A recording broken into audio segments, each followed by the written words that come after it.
Retour en Alsace, où la saison de Noël peut être porteuse d'un message écologique. C'est le cas à Lutzeloos, dans la vallée de Schirmeck. Cette année, pour la décoration, le maire a opté pour des sapins roussis, une façon d'alerter sur l'impact du réchauffement climatique. Astrid Servant, Philippe Dezampt. Ce n'est ni le plus grand, ni le plus beau, mais ce sapin vert était condamné. C'est d'ailleurs pour cela qu'il a été coupé. Sa funeste destinée se lit dans les branchages de ses voisins. Cette année à Lutzeloos, la décoration de Noël est un cri d'alarme. Depuis pratiquement le début de l'année, nous n'avons pas coupé un seul arbre vert. Et on voulait par ce fait sensibiliser la population sur l'état sanitaire de nos forêts.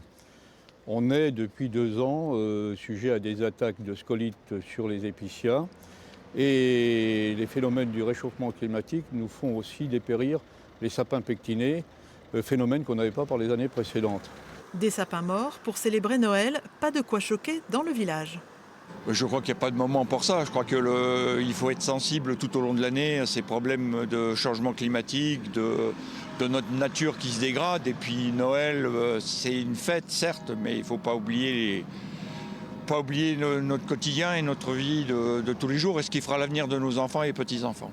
Sur les hauteurs, un paysage de désolation.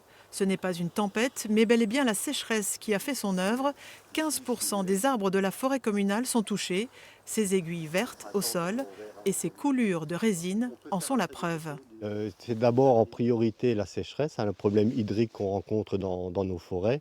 Ça affaiblit les arbres sont affaiblis et donc ils n'arrivent plus à se défendre correctement et les insectes, le scolyte en profitent pour attaquer ces arbres-là et se développer et faire mourir nos arbres dans nos forêts, quoi. L'ONF envisage de planter des sapins provenant du sud de la France, plus adaptés au manque d'eau.